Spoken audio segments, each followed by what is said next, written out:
प्रयागराज में 144 साल के बाद पूर्ण महाकुंभ होगा, जिसमें जयपुर से भी करीब 2 लाख श्रद्धालु आस्था की डुबकी लगाएंगे। वहीं महाकुंभ अमृत कलश यात्रा को महाकुंभ प्रयागराज 2025 के शुभारंभ के प्रतीक के रूप में देखा जा रहा। कश्मीर के शारदा पीठ से प्रारंभ हुई महाकुंभ अमृत कलश यात्रा आज छोटी काशी के नाम से जाने जाने वाली नगरी जयपुर पहुंची। इस यात्रा के दौरान महाकुंभ अमृत कलश को जयपुर के प्रसिद्ध गोविंद देव जी मंदिर में रखा गया।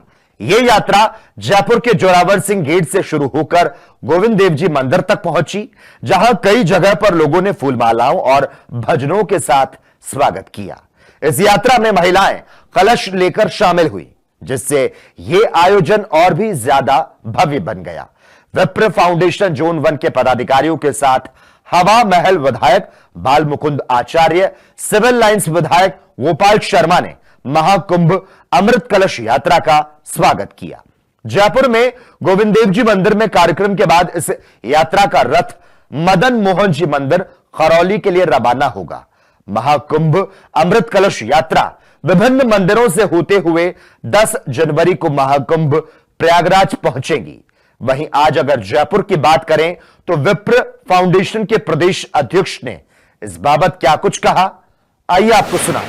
विप्र फाउंडेशन के राष्ट्रीय संयोजक सम्मानीय सुशील जी ओझा जी के नेतृत्व में विप्र फाउंडेशन राजस्थान जोन 1 जितने भी लोग विप्र फाउंडेशन की शोभा यात्रा में जो कुंभ में जाना चाह रहे हैं, उनके लिए एक वेबसाइट नंबर दिया है जयपुर में, और उनमें अगर जो भी लोग अपना आवेदन करेंगे तो उनके लिए समुचित व्यवस्था वहां जाने की और रुकने की और वापस आने तक की हमारे माननीय सुशील ओझा जी भाई साहब ने करने का प्रयास किया।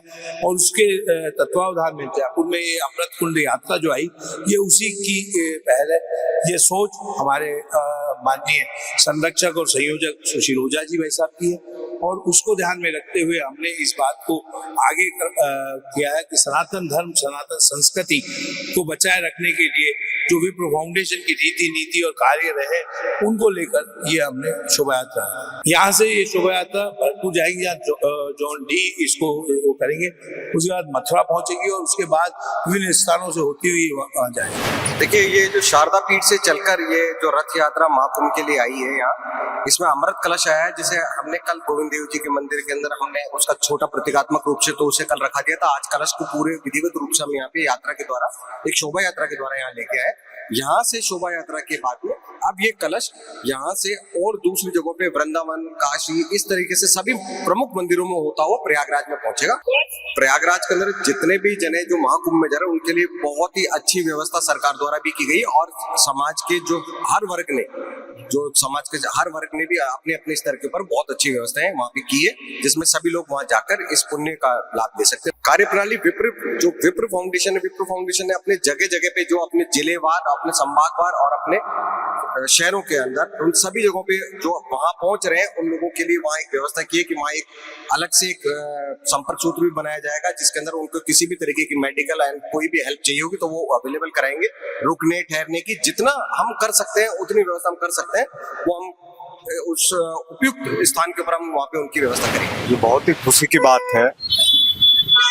जो महाकुंभ है वो विश्व का सबसे बड़ा आध्यात्मिक एकत्रीकरण है, जो बिना किसी प्रचार के, बिना किसी के बुलाए पर कई करोड़ लोग वहां पर एकत्रित होते हैं और भारतीय संस्कृति की साधना करते हैं। उसके लिए मंगल कलश यात्रा का जाना एक तरह से लोगों के बीच में संदेश पहुंचाना है कि आइए कुंभ में चलिए। तो यह एक तरह का अनौपचारिक निमंत्रण है। सर, वहाँ पे विप्र समाज के लोगों के लिए कैसी व्यवस्थाएं हैं? क्या कुछ अलग से व्यवस्थाएं रखी गई हैं? देखिए, विप्र समाज कभी अलग से व्यवस्था चाहता ही नहीं है। वहां पर जो भी लोग जुटेंगे उसमें बहुत बड़ी संख्या में विप्र समाज के लोग होंगे।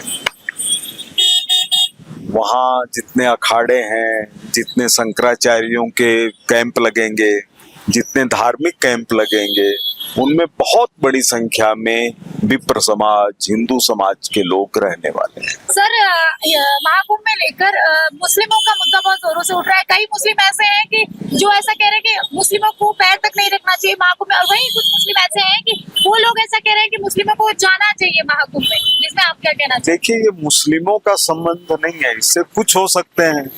अब कुछ के लिए तो क्या उपाय किया जाए। हम अगर मनोचिकित्सा अस्पताल में जाते हैं, वहां भी कुछ लोग मिल जाते हैं, तो उससे पूरे समाज का प्रतिनिधित्व नहीं होता।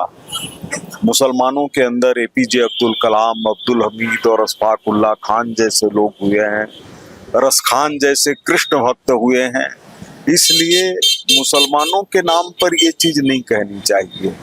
मुसलमान, भारत के मुसलमान, दुनिया के मुसलमान, ये सब उसी तरह से हैं जैसे दूसरे इंसान हैं, लेकिन उनमें कुछ कट्टरपंथी तत्व हैं जो भड़काने का काम करते हैं।